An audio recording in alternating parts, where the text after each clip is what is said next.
Bayangkan dunia sebagai pasar malam, penuh dengan lapak yang menjual kekuasaan, pengaruh, dan tentu saja barang dagangan. Di sudut paling terang, dua pedagang raksasa, Amerika Serikat dan China, bersaing bukan hanya soal harga, tapi dominasi.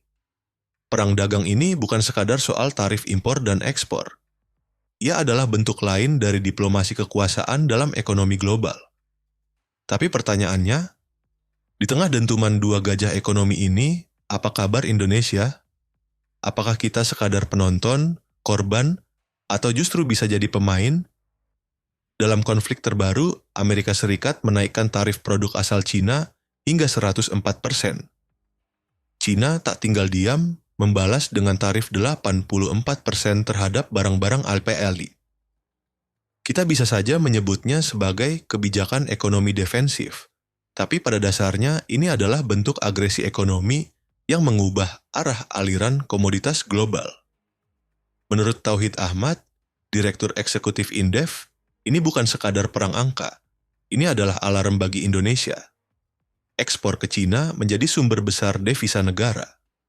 Saat ekonomi Cina terguncang, daya serap pasar turun, harga komoditas ikut anjlok. Dan ketika harga komoditas turun, maka PNBP, termasuk dari sektor unggulan seperti migas, CPO, hingga nikel, ikut menyusut. Itu berarti APBN kita ikut menipis, secara perlahan tapi pasti. Data dari Badan Pusat Statistik, BPS, mencatat bahwa nilai ekspor Indonesia ke Cina pada tahun 2024 mencapai 61,2 miliar dolar Amerika. Ini adalah angka yang besar yang bila terganggu akan menggemparkan banyak sektor. Tak hanya industri berat, tapi juga tenaga kerja dan yang tak kalah penting, kepercayaan investor. Namun, di sisi lain, kita tidak boleh terjebak dalam dikotomi pesimistis. Karena seperti disampaikan oleh Sri Mulyani, melalui Kementerian Keuangan ada ruang mitigasi dan peluang. Bahkan, Ahmad Mikhail dari Sucor Sekuritas menyebutkan ada setidaknya 7 sisi positif dari fenomena ini, termasuk turunnya harga minyak dunia, penguatan pasar obligasi, dan peluang akumulasi saham saat pasar jatuh. Jadi, kita tidak sedang berbicara hanya soal kerugian. Kita berbicara soal ketahanan. Sejauh mana Indonesia mampu berdiri sebagai entitas ekonomi yang tidak mudah terombang-ambing oleh turbulensi global. Namun, ketahanan itu perlu dibedakan dengan ketidaksadaran. Kita sering keliru menganggap bahwa jika dampaknya belum terasa di dapur rumah tangga, maka negara aman. Padahal, seperti api dalam sekam, ekonomi global bergerak dalam mekanisme yang tidak selalu kasat mata. Pasar modal, devisa, dan nilai tukar adalah indikator awal dari badai yang bisa lebih besar. Ketidakpercayaan terhadap negara berkembang. Maka, sebelum kita menyelami lebih dalam dampak buruk dari perang dagang ini, mari kita tempatkan satu pertanyaan fundamental. Apakah Indonesia akan tetap jadi semut yang tertindih saat dua gajah bertarung? Atau kita bisa belajar menari di sela-sela pijakan mereka? Bagian selanjutnya akan membedah dampaknya. Tak hanya pada neraca perdagangan, tapi pada kepercayaan diri bangsa ini sebagai pemain global. Pada bagian ini, bagaimana kita menyikapi ketika Indonesia jadi efek samping? Di medan konflik dua adik kuasa, kita tidak sedang memegang senjata. Kita hanya punya satu modal, harapan. Tapi harapan itu tidak cukup ketika kenyataan menunjukkan Indonesia menjadi collateral damage dari ego ekonomi dua negara terbesar dunia. Mari kita perjelas. Perang dagang AKI versus China ini bukan hanya drama antara dua tokoh utama. Ia adalah gempa yang menyebar, menggetarkan pondasi-pondasi negara berkembang, termasuk Indonesia. Kalau kata Tauhid Ahmad dari Indef, dua front ekonomi ini menyerang kita dari dua sisi, permintaan dan harga. Pertama, dari sisi permintaan. Ketika Cina terkena tarif impor tinggi dari Aguilayes, mereka akan menekan impor dari negara lain juga, termasuk dari kita. Cina adalah mitra dagang terbesar Indonesia. Menurut data BPS, 2024, hampir 22% ekspor Indonesia menuju Cina. Jika permintaan dari Cina turun karena tekanan ekonomi, otomatis volume ekspor kita menyusut. Ini bukan teori. Ini arus real barang yang tersendat, industri yang lesu, dan buruh yang kehilangan kerja. Kedua, harga komoditas. Dunia ini digerakkan oleh kepercayaan. Ketika dua ekonomi besar berkonflik, kepercayaan pasar global goyah. Permintaan melemah, dan harga komoditas pun jatuh. Minyak, batu bara, CPO, nikel, semua menjadi korban dari perang tarif ini. Padahal, 70% penerimaan negara dari PNBP sektor sumber daya alam. Maka, ketika harga jatuh, negara seperti kita berdarah perlahan. Dampaknya merembet ke pasar modal, IHSG merosot ke bawah 6.000, seperti yang diprediksi Tauhid. Bukan karena fundamental korporasi kita buruk, tapi karena investor melihat risiko global yang tak menentu. Ini adalah efek psikologis dari pasar yang bergerak karena narasi, bukan hanya angka. Investor institusional akan menarik dana, menunggu cuaca global cerah. Tapi ketika uang besar pergi, yang tersisa hanyalah kecemasan. Dan kecemasan itu, seperti biasa, paling duluan menyentuh rakyat kecil. Harga tiket pesawat naik karena ketidakpastian energi. Sektor pariwisata terguncang. Industri servis seperti hotel, travel, UMKM berbasis wisata, semuanya menjerit dalam diam.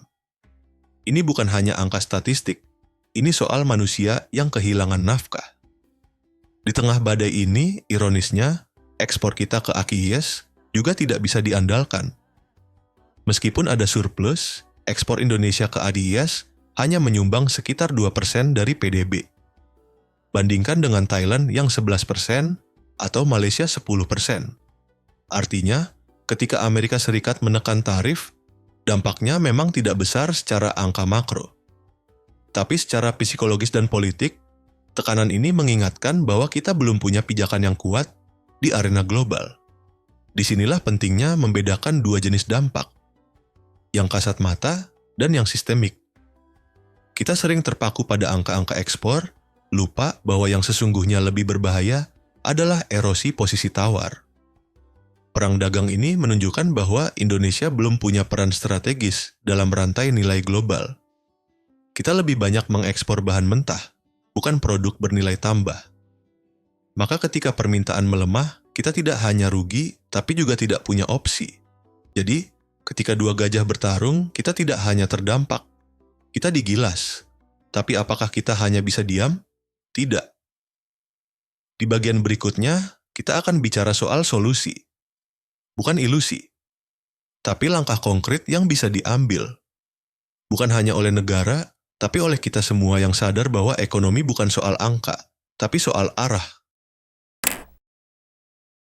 Pada bagian terakhir, jika di antara dua gajah, haruskah kita jadi semut? Ketika dua gajah bertarung, rumput yang mati. Itu pepatah lama. Tapi hari ini kita harus bertanya, kenapa kita masih jadi rumput? Mengapa Indonesia, negara dengan sumber daya yang melimpah, tenaga kerja produktif, dan posisi geografis strategis selalu berada di posisi pasif dalam geopolitik ekonomi dunia? Jawabannya sederhana tapi menyakitkan. Kita belum punya strategi. Kita bereaksi, bukan merancang. Kita menunggu guncangan, bukan mengantisipasi. Kita selalu menambal, bukan membangun sistem yang tahan terhadap krisis global seperti perang dagang ini. Padahal, seperti yang diungkapkan oleh Samirin Wijayanto dari Universitas Paramadina, kita masih punya peluang. Tapi peluang itu bukan datang dari luar. Ia lahir dari keberanian mengambil keputusan internal yang radikal. Dan itu dimulai dari 3 hal. Penguatan ekonomi domestik, diversifikasi pasar, dan transformasi struktur ekspor. Pertama, penguatan ekonomi domestik. Ini bukan sekadar jargon. Kita perlu memastikan daya beli masyarakat tetap kuat. Caranya? Melalui perlindungan terhadap sektor informal, subsidi energi yang tepat sasaran, dan dukungan terhadap UMKM. Negara harus hadir sebagai pelindung, bukan sekadar pengatur. Dalam ketidakpastian global, pasar domestik adalah jangkar stabilitas. Kedua, diversifikasi pasar ekspor. Kita terlalu tergantung pada dua negara, China dan Amerika. Ini kesalahan strategis. Saatnya membangun hubungan dagang dengan kawasan lain, India, Timur Tengah, Afrika, bahkan Amerika Latin. Negara-negara ini adalah ladang baru yang belum kita garap serius. Diversifikasi ini adalah bentuk kedaulatan karena kita tidak boleh menggantungkan hidup pada mood dua raksasa dunia.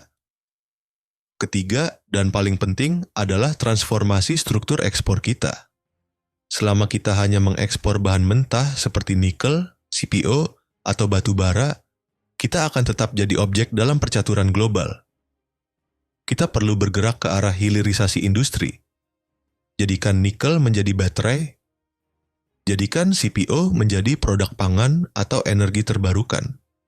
Ini bukan hanya soal nilai tambah, tapi soal kemandirian ekonomi. Dalam konteks ini, langkah Menteri Keuangan Sri Mulyani yang fokus pada mitigasi adalah langkah awal. Tapi itu belum cukup. Negara harus berani menyusun ulang blueprint ekonomi. Bahkan, Bank Indonesia dan OJK perlu memainkan peran aktif dalam menjaga likuiditas dan mendukung instrumen keuangan yang mendukung sektor produktif. Bicara soal pasar keuangan, Putra Satria dari Bahana Sekuritas memberi sinyal positif. Ketika pasar panik, saat itulah waktu terbaik membeli. Tapi pernyataan ini tidak boleh dimaknai sebagai peluang spekulatif semata. Kita perlu mendorong dana pensiun, asuransi, dan investor retail untuk masuk ke pasar modal sebagai penyangga ketika modal asing keluar. Dan terakhir, kita harus memanfaatkan sisi positif dari depresiasi rupiah. Jangan anggap pelemahan mata uang sebagai malapetaka. Kalau strategi industri kita benar, rupiah yang undervalued bisa mendorong ekspor manufaktur dan meningkatkan daya saing kita di pasar global. Jadi, apa pelajaran dari perang dagang ini? Bahwa netralitas bukanlah posisi aman. Di dunia yang terpolarisasi, kita harus punya keberpihakan. Bukan kepada Amerika atau China, tapi kepada kemerdekaan ekonomi kita sendiri. Di medan perang dagang, diam bukan emas. Diam adalah bentuk penyerahan. Kita butuh negara yang berpikir, bukan hanya merespon, tapi merancang masa depan. Karena kita bukan rumput, kita bukan semut, kita adalah bangsa yang harus menentukan nasibnya sendiri.